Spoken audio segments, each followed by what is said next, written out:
Good afternoon, everyone. I hope you can hear us and see us. I'll say something too and hope you can hear me. Welcome to our presentation, Global Learning Curricula and Study Abroad Programming at Community Colleges, a Case Study. I'd like to first thank the program organizers, the conference organizers. We're really excited to be here to talk about our project. My name is Anna Esquivel. I'm an associate professor of English at Jackson State. And I'm Tammy Prater. I'm an associate professor of history at Jackson State. And I'd like to say we'd also like to thank, of course, TBR for offering these SERS grants and also the many departments and divisions at Jackson State who worked with us on so many aspects of this program from its inception, Dr. Hamilton, through completion. Slide, Anna. Right, so I want to talk a little bit about the process, right? Our process for figuring out this program was a very long one. Both Dr. Esquivel and I taught in 3-week study abroad programs through TNSIS, the Tennessee Consortium for International Studies. So through this, we had experience not only in the teaching aspect of study abroad, but also the recruitment of students. And we heard so many students say, I'd love to, but a statement that was generally followed by, I can't leave my job, I can't leave my kids or my family for that long. So we understood that the most difficult hurdle to overcome is often being able to see oneself in a foreign setting. And when you're looking at students, some of which who've never traveled outside of the state, much less been on an airplane, the idea that this is something other people do can be very strong, and they just can't see themselves in it. So we wanted to reach students who were not able to participate in those 3-week programs. We thought they might be able to let go of that fear of travel time if it was only 1 week. Of course, we wanted to reach as many students as we possibly could, but we knew we would be so limited in the number who could actually travel. We determined to also internationalize some of our courses. We went back and forth for a while on that, on a travel location and on which courses. Initially, we thought about Ghana and thought about our African American history and literature courses. But ultimately, we determined to go with Cuba, which has, of course, a very distinct place with a distinct history and culture, very much tied to the United States, and also a short travel time that would work really well for a spring break trip. We also decided to internationalize 2 of our gen ed courses in an attempt to, again, reach more students. So it was modern US history for me and composition 2 for Dr. Esquivel. The last piece of this that we wanted to consider was recruitment. Who would best benefit from this experience? We wanted students who were from underrepresented populations. And finally, we also decided to include cultural events on campus, both to serve as recruitment tools and as a way to share this Cuban culture with our campus community.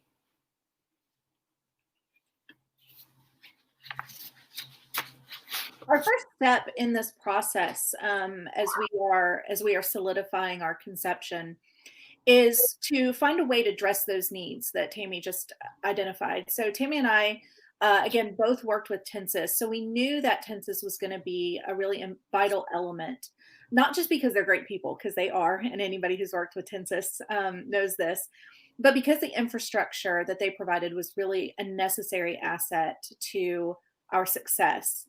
So then the next step was going to be determining how to sustain this project beyond the grant. So we knew we had to create a program that would fit our institutional goals and our capabilities. So we spent a lot of time developing a program that would work not just for our students and our student demographic, but within the parameters of our own institutional infrastructure.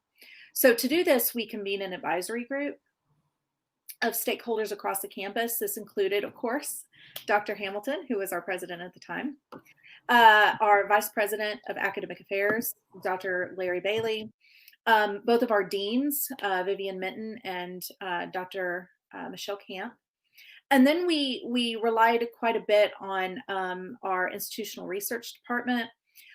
But we also sought out our human resources department, as they are our diversity officers, and of course our PR department to help us spread the word about this program, to get students interested, to get students involved. So we also relied quite a bit on our International Education Committee. That was kind of our anchor for a lot of our ideas, for a lot of financial help. Um, Tammy and I both serve on that committee, but also just for guidance and support. They were really instrumental in helping us think through this project, bouncing some ideas off, using their, it's a wonderfully diverse committee. So we had a lot of great discussions in which we were talking about what the institution could do, thinking about what our students needed. But it also helped us identify what resources we had, not just on campus, but across the system. So we were able to use the grant money, or not just the grant money that we were awarded, but the institutional dollars for programming, because we knew that was going to be really vital, getting that buy-in from the institution so we could sustain this project beyond the grant. So these institutional dollars helped us quite a bit with programming, with guest speakers, with promotional materials, and even any supplemental scholarship money that we needed to finance the students for the cost of the travel. I think that this preliminary work that we did, a lot of this sort of conception, even before we started working on the grant, or really digging in and writing the grant, I think was really crucial. Doing all of this work, scaffolding all of this, structuring all of this, I think really did make the grant competitive. And I think that it really contributed to the success, our success in receiving the grant.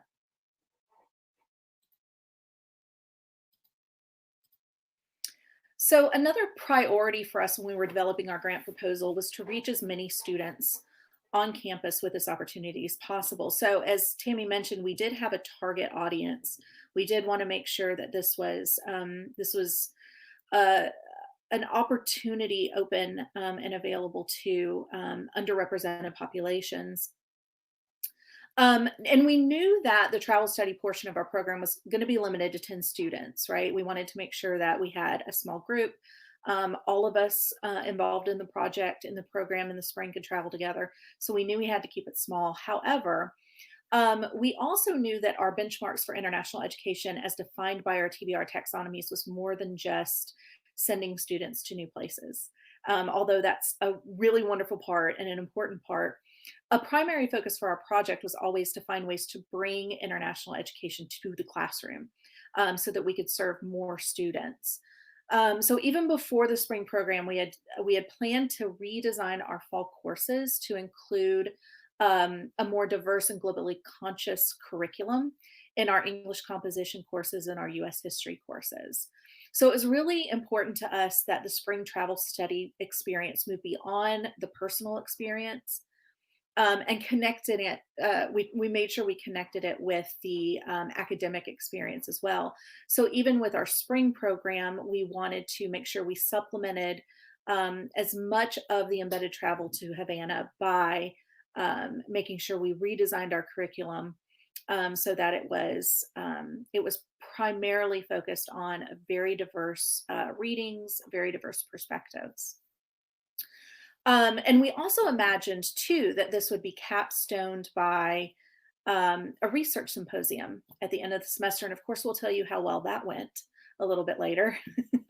But again, it was really important that while the embedded travel was obviously the centerpiece, we did surround it and frame it with a very localized academic experience, not just for the students traveling to Cuba, but for our students here at Jackson State, so that we could impact as many of those students with this internationalized curriculum, with these global issues, this kind of global learning as possible.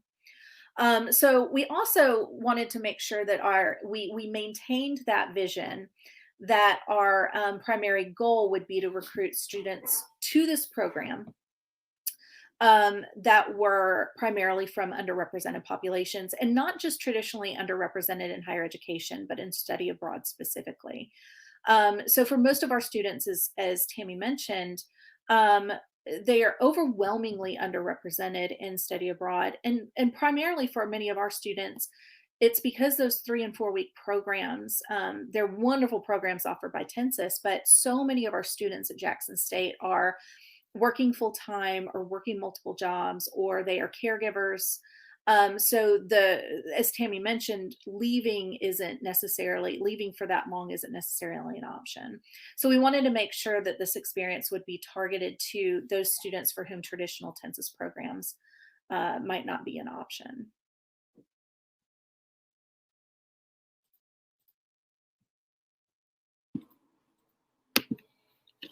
Right, so these are questions that we wanted to find the answers to through the course of this program. Would short-term study abroad appeal to more students? Would it appeal to students who found those 3-week programs prohibitive? Would internationalizing courses impact student retention and success? And would embedded short-term programs impact student success and engagement in the course?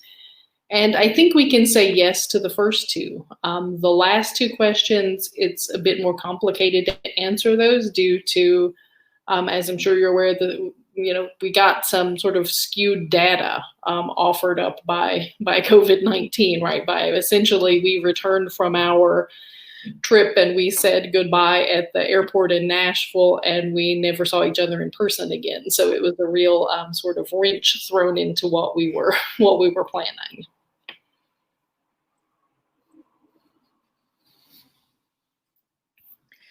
So when we were so excited to hear that we had gotten the grant, but of course that's when all the work started. If we didn't think the work that we were doing before was enough, we certainly jumped into the deep end that summer of 2019. So the bulk of our work was completed during the summer for our fall semester. So we researched best practices and pedagogies for internationalizing our respective courses. And we were really interested in making sure too that our spring classes, the modern US history and the English Comp 2, work together as much as possible. So we decided early on to make sure that we worked on our syllabus early, that we had several opportunities in the spring for our classes to meet, both before and after the travel to Cuba. And we also adopted a common reader. Tammy will talk a little bit about that later, and then I'll mention it here in a couple slides. The other thing that we did during the summer and the fall was we worked with our International Education Committee and our Institutional Research Committee to identify eligible students and to target marketing and promotions to these students. So we wanted to make sure that we got this program in front of as many students from that targeted underrepresented populations as we could. And so we convened our institutional research along with, they actually joined an international education meeting and brainstormed all the ways that we could do that. So our institutional research was really instrumental in helping us figure out how we can identify those students using our data resources, and then how we can promote directly to those students. We wanted this to be as accessible to as many underrepresented students as possible, even if the selection process was going to be a little bit more competitive and a little bit more specific. So we also wanted to make sure that our selection process had integrity. So we did spend a lot of time at the end of the summer and the beginning of the fall semester developing an application and selection protocol. So we had them do an internal application just for us at Jackson State. And this was well before they would even apply to the Tensis program. We, from those applications, and I think that we we were blown away by the interest. We were just hoping we had at least 10 students apply initially, and then we were just going to hope that they matched our target demographic so that we could, take those 10 students. But we ended up having, what was it, Tammy, almost 70 plus applications. So we had so many more. We had such a bigger response than we had ever envisioned. So after that, after those 70, we got those 70 applications. We did select for making sure they identified in some kind of underrepresented population. Primarily, we were looking at students of color, students who were Pell eligible, so our working class students. Those were our two primary. And then our third, that was really important to us, were non-traditional students. So students over the age of, was that 24 or 26? I think it was 26. I think we were kind of identifying them along the lines of the Tennessee Reconnect too. We had Tennessee Reconnect, I think, had just, I think that was a relatively new program. And so we wanted to make sure that those students had these opportunities as well. We did have a third party sit in on the interviews. So we selected, I think, roughly 20 students to interview. And Dean Minton, who was Dean of Social and Behavioral Sciences, was kind enough to be our third party.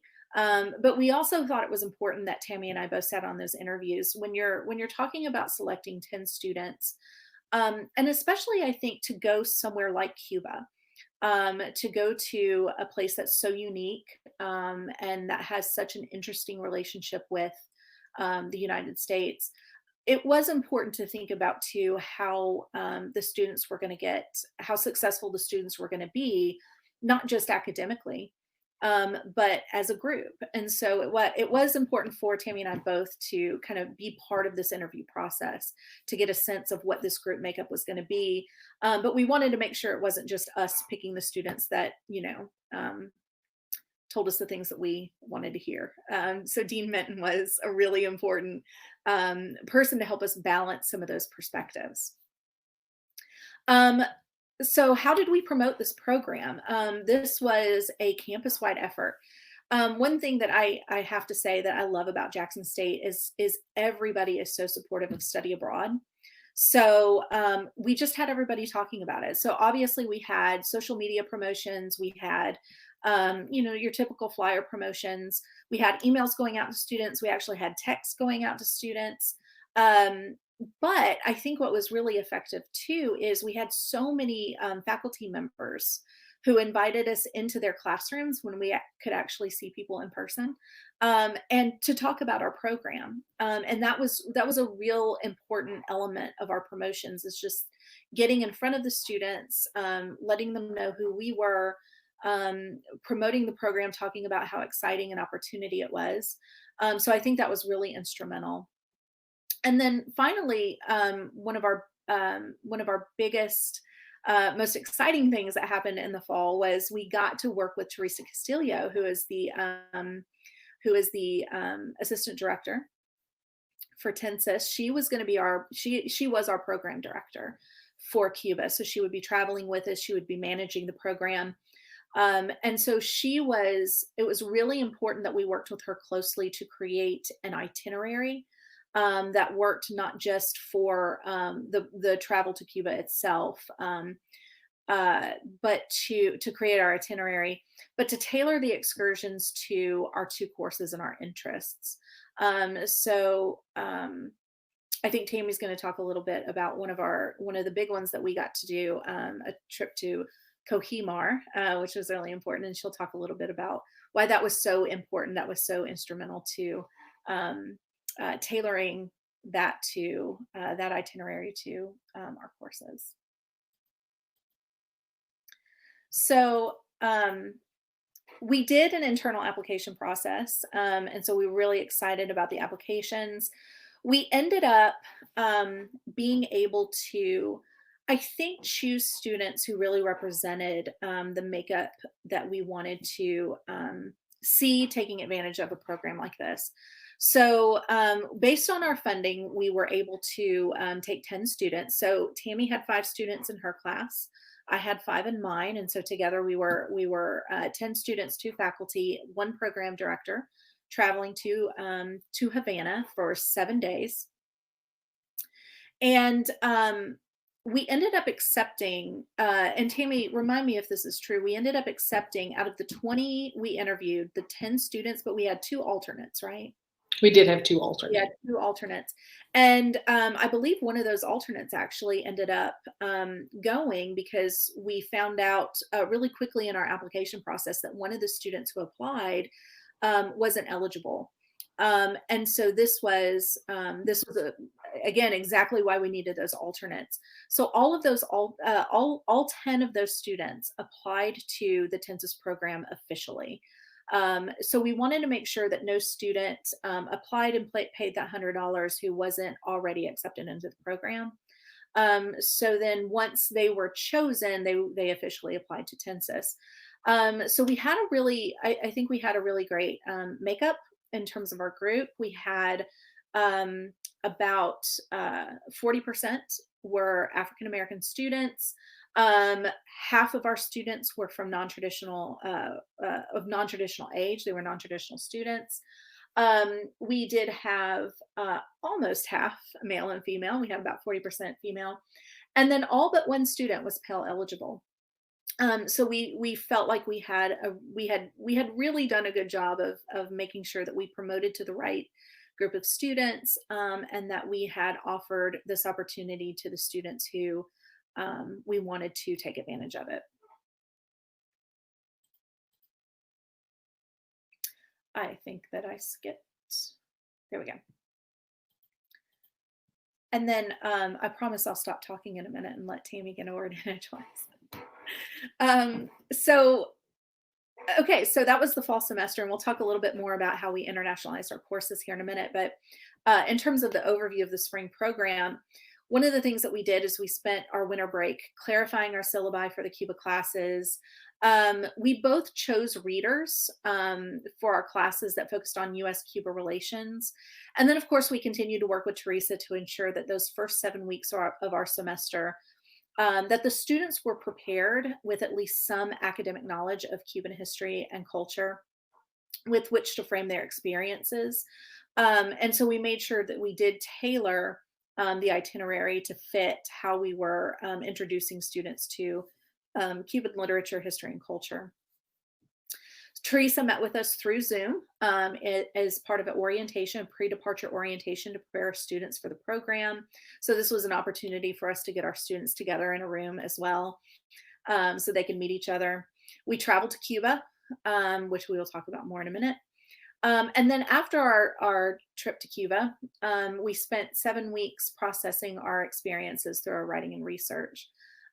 So finishing up the class was a way to process our experiences, to put what we learned in Cuba to work for us in our in the second part of our academic course. And then our plan was to have a campus-wide symposium, but the world had other plans for that. So we will talk about what we did instead here in a little bit.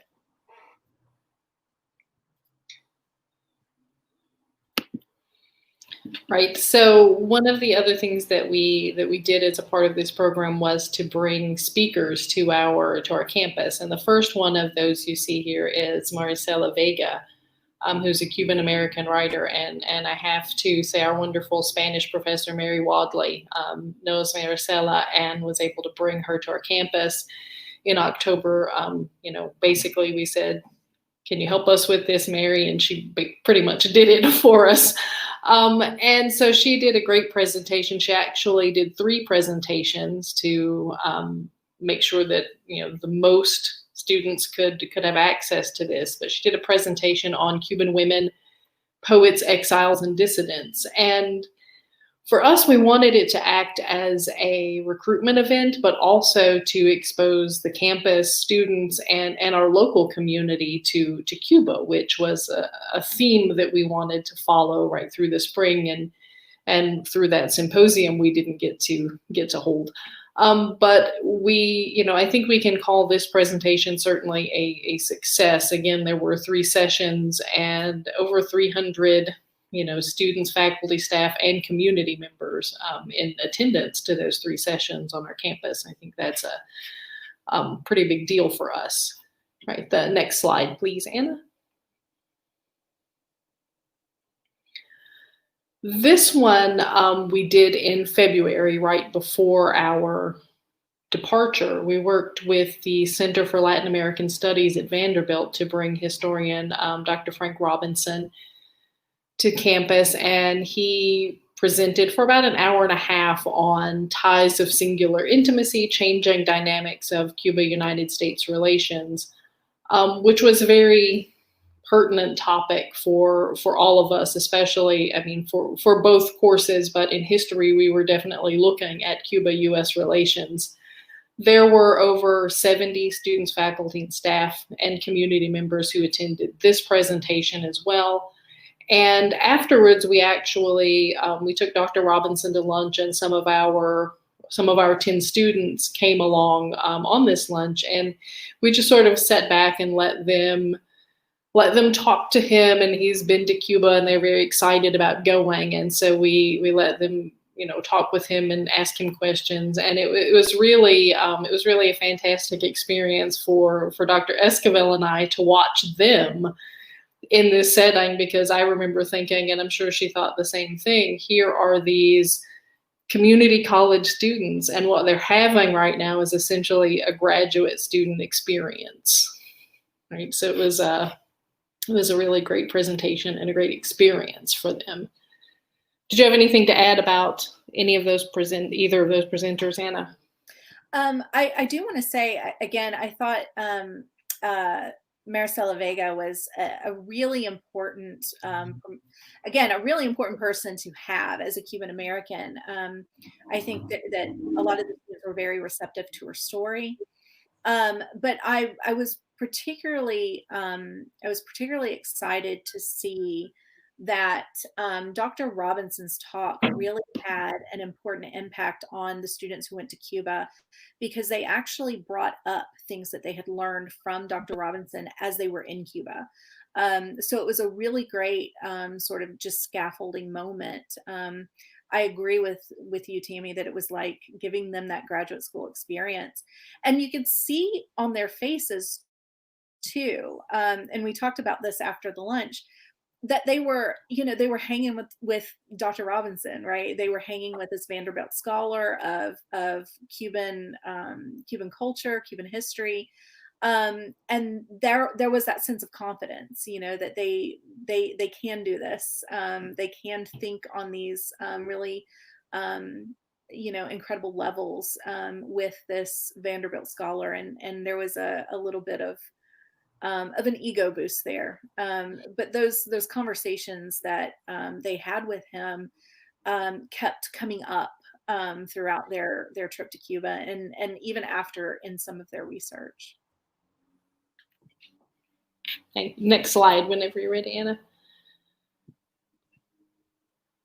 Right. So thinking about the implementation of the grant, particularly in my class, in both classes, in the history classes, in fall of 2019, I internationalized my early U.S. classes that I taught. I think there were 2 of them, by looking at U.S. diplomatic relations, having that theme throughout the course, looking at U.S. diplomatic relations with other nations in our time period, but also bringing it forward to today.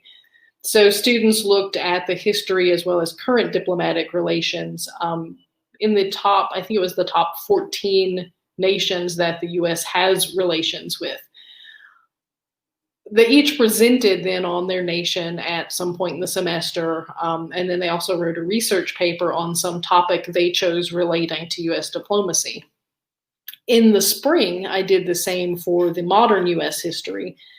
And then, of course, with the Cuba class, but in the Cuba class, we focused only on Cuba.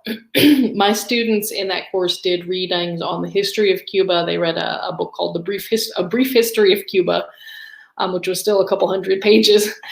And they did those readings and they looked for intersections of US and Cuba in our time period, which was 1865 to the present day. We spent some time illustrating and challenging our own ethnocentrism by looking at American values, thus providing them a framework to work from once they're in Cuba. Because one of the things I wanted them to look at and try and figure out is what are the things that, what are Cuban values? We know American values, or we think we do. So we spend a little time with that as well. Students also wrote research papers on some topic in which there was a US-Cuba intersection. And as we've mentioned at the end of the semester, they were supposed to present that paper both as an oral presentation and through a poster presentation. But of course, due to COVID, that portion didn't work out. They did choose some really good topics. They chose their topics before we went to Cuba because I wanted them to do that pre-work, right, and have an idea of what they're looking at. But then a couple of them, once they were there, they're like, oh, no, I've got a new topic because I discovered this thing.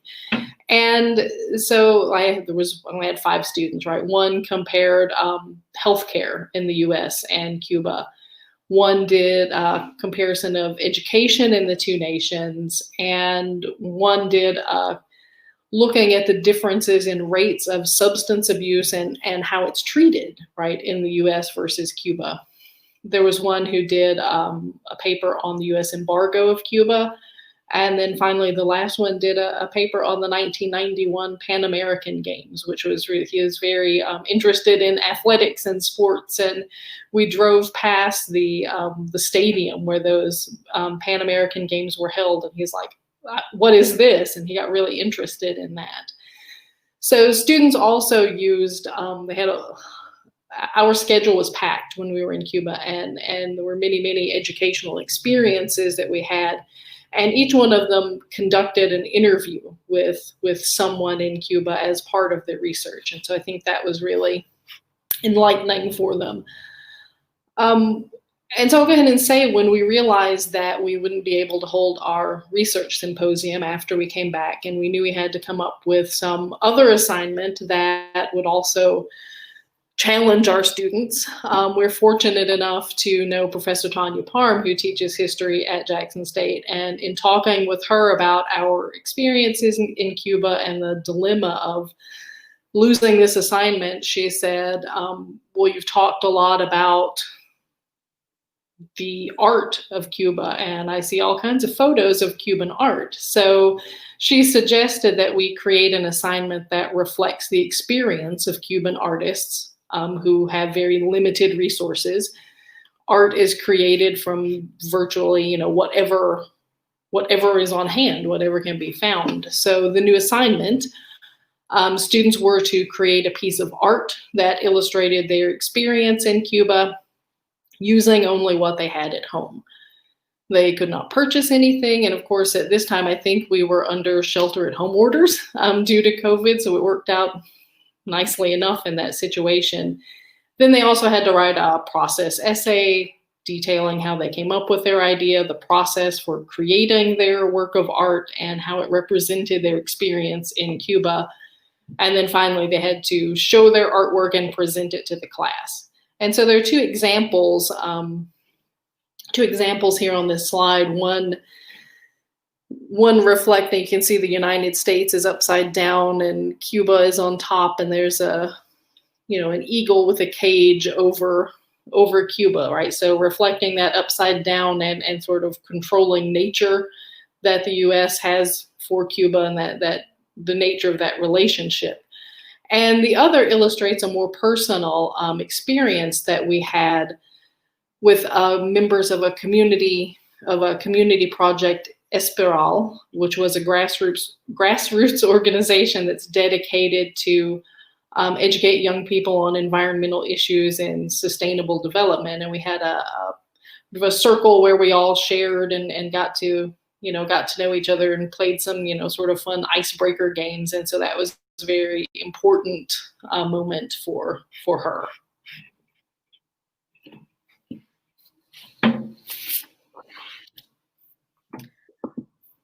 So, English composition one that I internationalized in the fall semester. It's a writing course that focuses on just developing them as writers, thinking about audience and purpose. And so, one of the things that I did, part of that internationalization experience, is I deliberately and intentionally wove readings, articles, scholarship, poems, short stories, and essays by people of color from a lot of different backgrounds, from working class backgrounds, from who were, Cuban American, Asian American, but also Cuban American. And so we had these experiences with these texts from people from very diverse backgrounds, and we were very lucky to have Maricela Vega actually sit in and visit with our English Comp One class, so that they got that real personal one-on-one experience with a real writer. I say real writer; they're all real writers, right? But with an experienced writer. Let me say that, with an experienced writer, so they could ask questions about her developmental process. And so I thought this was really very important for a part of this internationalization process for my fall semester Comp One students. One, it did, as Tammy mentioned, it actually acted as a promotional moment. Here they were hearing about stories about being Cuban, about being Cuban American, and then having that curiosity. When that curiosity is piqued, we could say, hey, here's this opportunity to go and experience this culture and experience these people for yourself.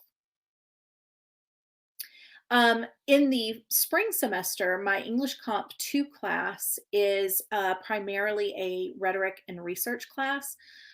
So when planning this project, I knew that it would be really, really great companion to a modern US history class with Professor Prater for the study abroad course, because it would provide them a foundation for investigating this new culture and this country, and it would give them the skills to make these experiences much more meaningful in both personal and academic ways. I focused primarily on the literatures of and inspired by Cuba. So we read Cuban writers, we read about Cuban US relations, we watched videos. In fact, we didn't plan this, but one of the kind of shared texts was a Netflix documentary that Professor Prater had recommended. And do you remember the name of that documentary, Professor Prater? Is a really great, but it is a wonderful overview just of the history of Cuba. Cuba Libre, I think. Cuba Libre. It was like a 6 or 10-part series, I think. Yes, Cuba Libre. So that really did set the tone, I think, because we encouraged them to watch that at the beginning of this semester. And that set a really great tone. It really just a great overview that was also it was reinforced by many of the things that Dr. Robinson had talked about too, many of the things that were in my my Cuba reader, and then many of the things that were in the brief history of Cuba that Tammy had assigned. So I wanted to. We also decided on a common reader, and I think that when you're talking about U.S. and Cuba, and the connections there, and you're talking about literature and you're talking about history, there's really only one way to go, and that is we decided to, as a common reader, to choose Old Man in the Sea by Ernest Hemingway.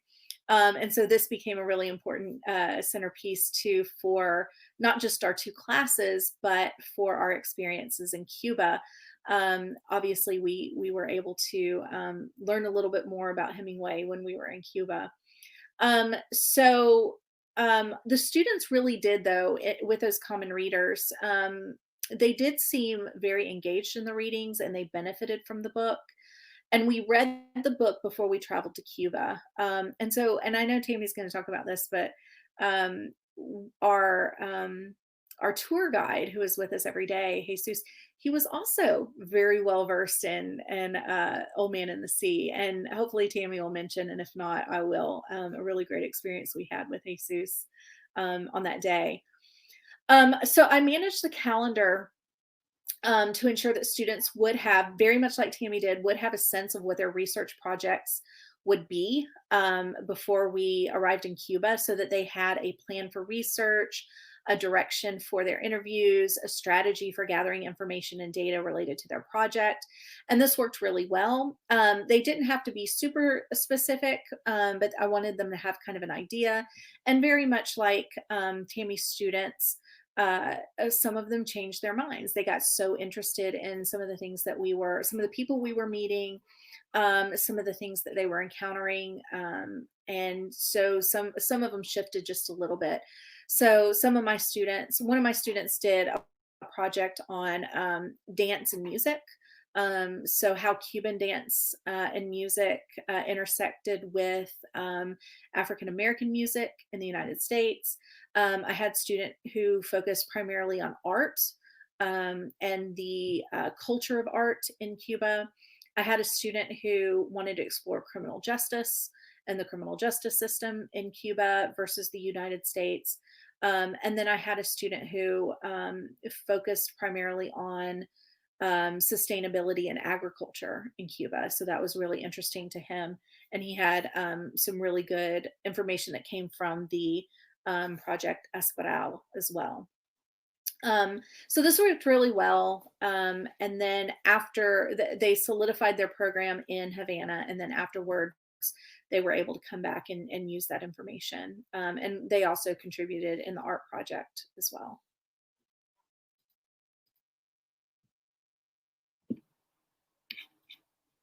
So here are a number of photographs, just, the beautiful colors of Cuba, the art that, these are the lion, and this one of the woman with the those are like 45s records as her hair, right? The creativity was just phenomenal. And then there are a couple of students you see. I'm going to talk for a second in just a minute about Carl and Kendrick. Carl is the man there under the map of Cuba, and then Kendrick is so very coolly sitting beside John Lennon on the bench, like he's too cool for John Lennon.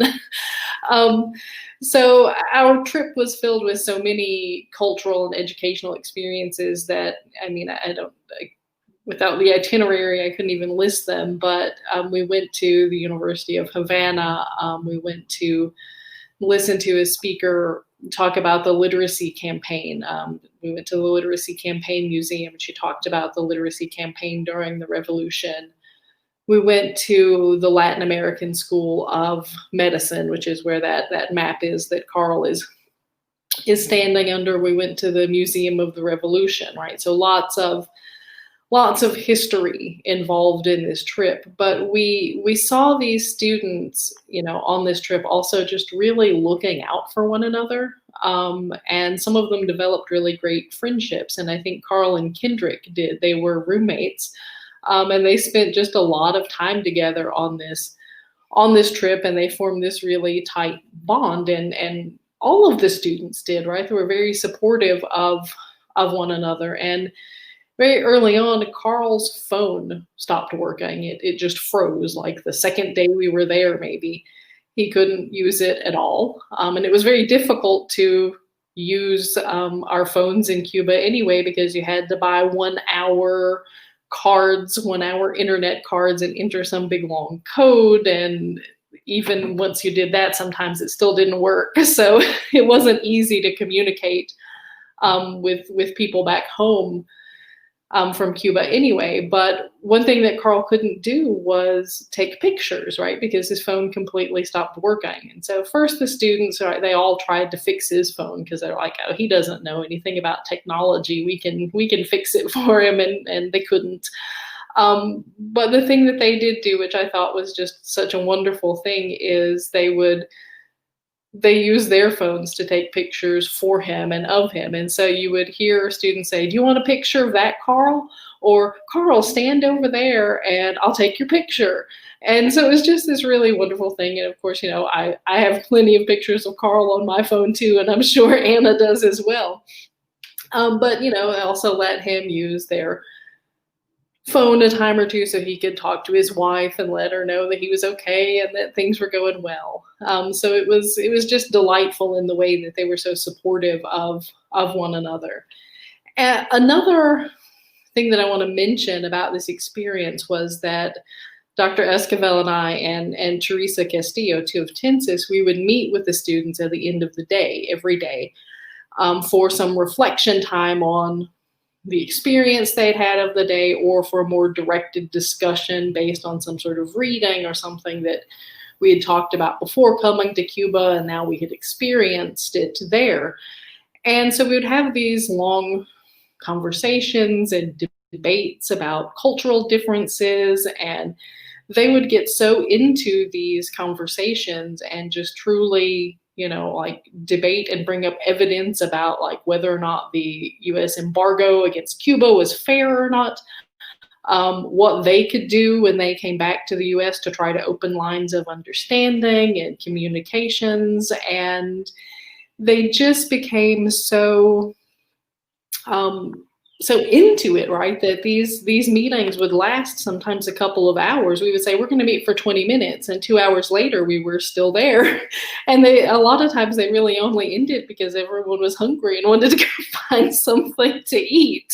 Do you have anything to add about those conversations, Anna? Anything specific that you remembered or wanted to share? I do. I was thinking about, I thought one of my favorite conversations was, it was right after, so I'm going to mention Dr. Hernandez, but it was right after a discussion about, from an economic scholar. We had this long discussion about what, and it was really probably one of the most complex academic discussions I've really ever been involved in with undergrads, because what they wanted to do was take what they had learned from this economics professor and apply it to the United States. How do we place monetary value on the things that Americans need? How do we make these decisions about what should be funded? And how does that reflect these values, what we think people need? And so after seeing how the Cuban people and the Cuban government had those conversations, these decades and decades of conversations about how their economy works, and how their economy, how these different areas of their lives and their culture are going to be funded. The students wanted to have that discussion, and so that was probably one of the most powerful discussions for me, because I saw these students taking what they had learned from this academic who had a much different perspective than they had ever been introduced to. And they wanted to apply those principles to their own culture and to their own lives, and see if they could, if they could problem solve in that way. And that to me was, in terms of the intellectual growth and the intellectual opportunities that we're offering these students, that to me was so just so fundamentally important to why we take students or why we give these students these opportunities to think differently, to see different perspectives, and then to apply those perspectives to their own lives and to the problems in their own communities.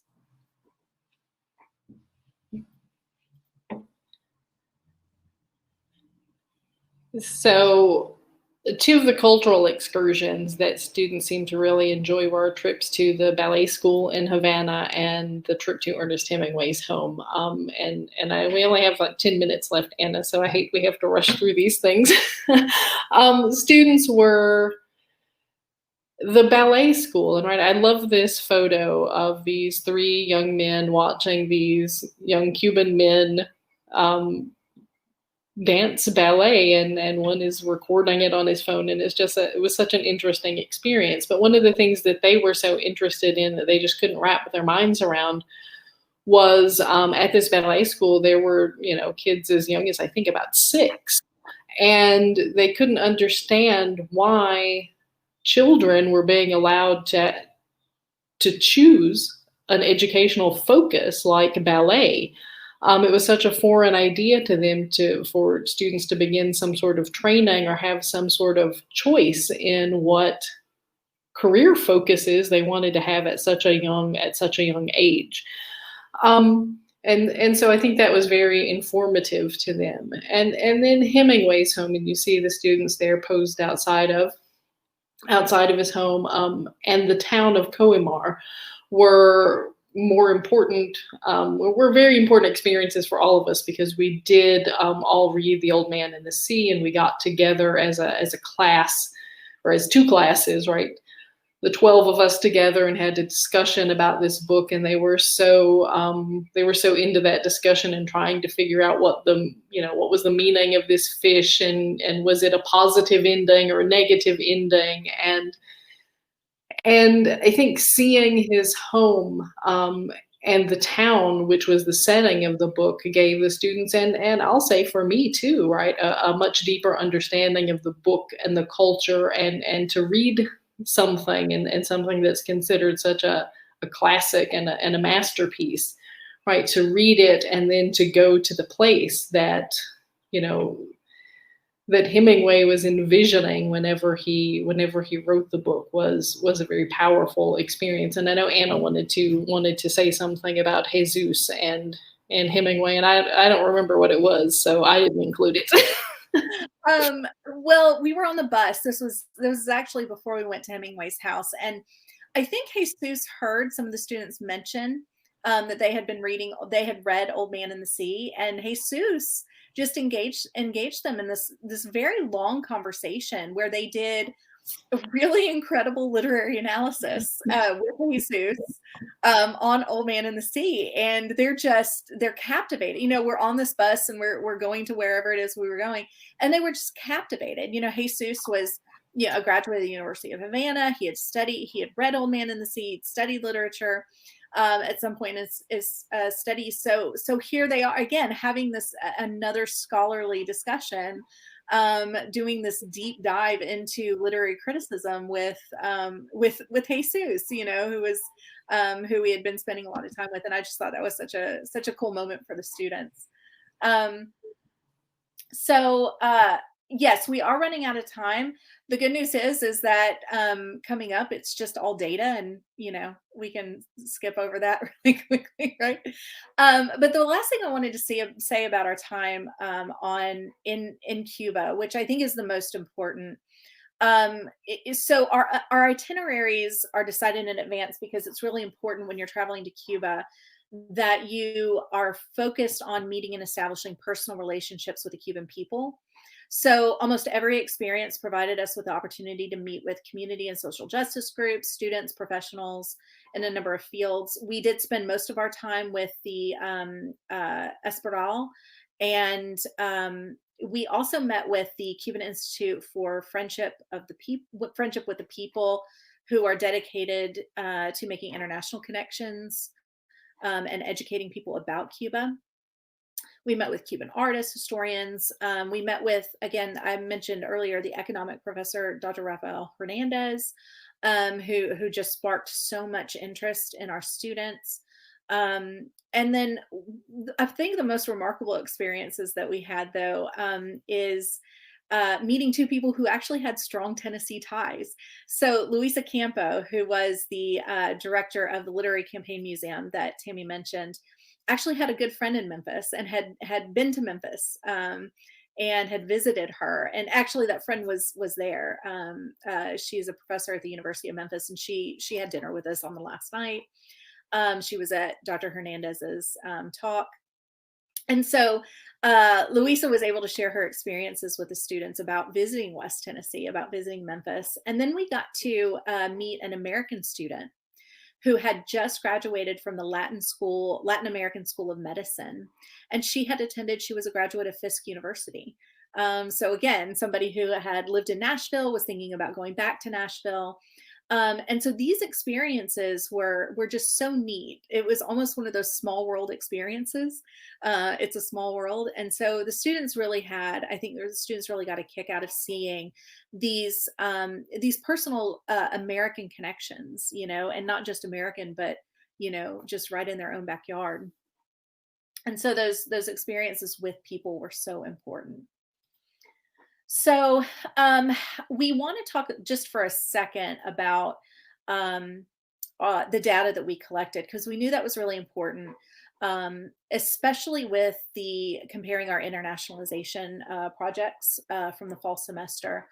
So one of the things that we wanted to look at was comparing pass rates and withdrawal rates between the internationalized courses and the non-internationalized.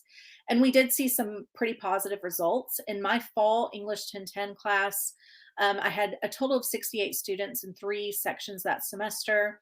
And then out of, I think there were 842 students in non-internationalized courses that semester, so in the rest of the composition sections.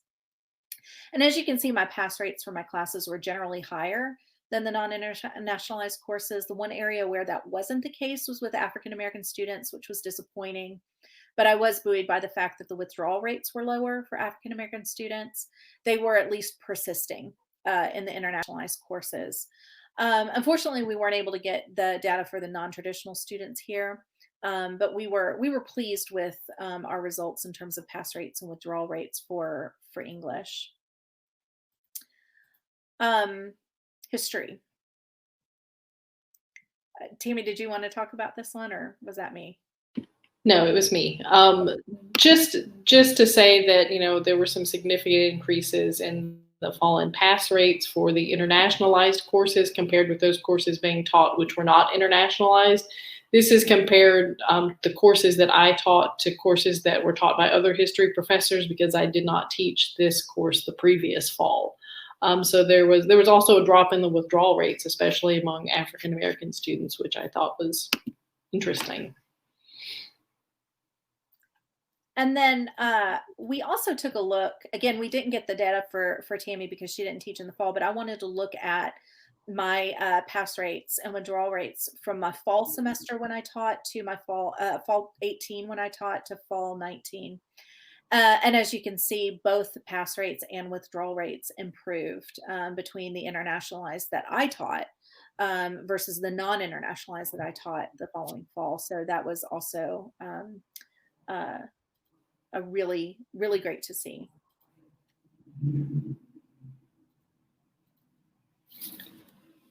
So this one, the global learning surveys, we gave these surveys to students prior, you know, in the early part of the semester, and then again at the end. And, you know we had a small group. We're no longer meeting in the classroom after we come back from Cuba, and so we know that the data is going to be skewed on this.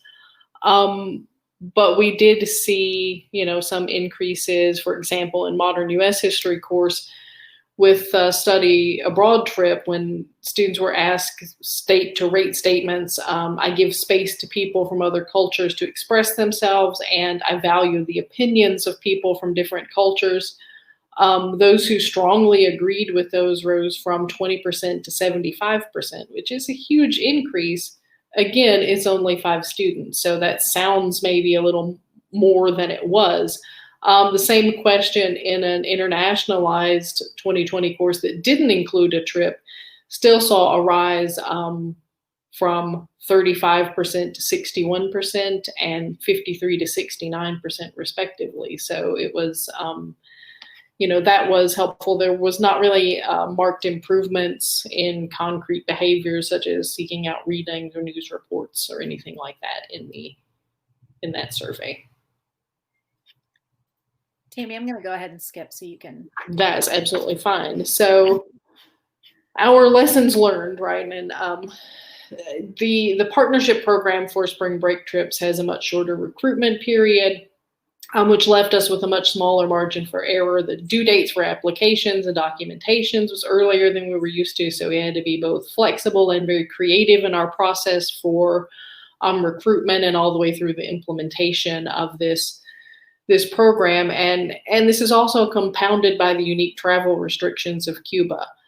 We had to work through the limitation also of using a first-year writing course, which we didn't necessarily think about.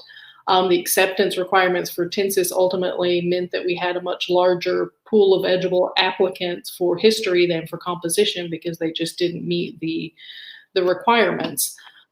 We also had one student who had a death in the family in December of 2019 and considered withdrawing from the program, and another who did withdraw a week after returning from the trip. And so that first student ultimately stuck with the program. The second one, though, just sort of disappeared. And we reached out to them. Our dean reached out to the student, but we never heard from him again. And it's really impossible for us to know if this was due to COVID-19 and suddenly moving everything online, or if it was for some other reason. And so because we don't have an internal study abroad program, and this was an issue that we didn't consider or prepare for, and there was nothing, we didn't have anything in place for addressing withdrawals. So one of the things that I want to focus on is what were the positives? Obviously, the negatives were we literally, it was the Wednesday that we were in Cuba when the world fell apart. And so I think the positive there though was having having Tensis on our side. Everything felt like everything was completely under control. We were Teresa was in constant communication with the Tensis office. The Tensis office was in constant communication with everybody they needed to be in contact with to get us home safely, to make sure we were safe while we were there. So I can't say enough about having, working with Tensis, partnering with Tensis, and having that machine that is Tensis on our side when we're talking about, just being dumped in the middle of a global pandemic, being in the middle of this crisis. We were able to, although we were worried, we were a little stressed. Our families were worried about us. We did feel very safe. And we did feel like, we had, everything under control because we were in constant communication with Tensis and we knew that they knew what they were doing. Obviously, one of the biggest positives was this expansion of cultural views, the broadening of the culture, of the understanding of different cultures. These students, Cuba really challenged these students' worldviews in a lot of different ways, and they took it in stride. They learned from it, and they grew from it. So it really challenged their ethnocentrism, which a place like Cuba, giving our relationship, the U.S.-Cuba history of U.S.-Cuba relations, really does, just by its very nature. They were very curious about Cuba. They wanted to learn everything that they could about Cuba. They became great student ambassadors. They have come back and they've wanted to put a lot of their knowledge and their learning in action. But they were also big ambassadors for the study abroad program as well. One of our favorites is Madison, and I'll let Tammy tell you a little bit about Madison personally, but I apologize for the blurriness here. It was a screenshot from our virtual graduation this past summer. And so Madison was one of Tammy's students who went to Cuba, and she mentions that a highlight of her career at Jackson State was the Cuba program. And that's probably the best endorsement that we could ever have. Yeah, I mean, Madison was like 18 years old and she's never been anywhere, and she told her mother she's going to Cuba, and her mother's like, "What?" And so just to see her grow and mature through this process was just amazing. So I know that we have gone a little bit over, but we could talk about Cuba all day. But I do want to see if there are any questions. I do want to open it up to questions for anybody who is left. If you have any questions, just let us know. As you are thinking of any questions and using the chat to type those, one of the things that Tammy and I have decided to do as a follow-up is we were really excited by the reception and by the excitement, and by the support from Jackson State. And so Tammy and I are now working on a global studies graduate designation. And so that's something that we're going to be working on moving forward, using some of these smaller, not just the summer programs as a cornerstone of that certificate program, or that graduate designation, but these smaller programs as well. I do have to give a shout out to our radiography program. They took students. They were in London with students. Jackson State worked with, I think was it Dyersburg, I think was one of them. They worked with their radiography program and did a London program. So they actually, we were a little worried about them because things were shutting down very quickly while they were in London over spring break. And so we were hoping our fellow travelers were okay, but they made it home great. But those experiences just made it clear that we needed to offer these opportunities for more students across our campus. Right. I don't see any questions, so and I know we've kept you over by 5 minutes, so I'm just going to say thank you to everyone who attended and listened to us carry on about Cuba. But it really was such an amazing program for us and for our students, and gave us ideas about moving forward and what we can possibly do at Jackson State to help our students understand and gain a more global perspective on the world, which is a very important thing to have. So we thank you so much for joining us this afternoon. Thank you. Jennifer, you can come take these classes with us anytime. Absolutely. Thank you, Patrick. Thanks, Patrick. Have a great afternoon.